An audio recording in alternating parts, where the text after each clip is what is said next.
yummy yummy guys.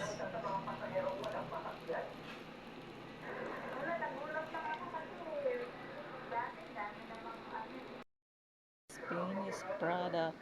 Tortang talong for lunch. Kainan na.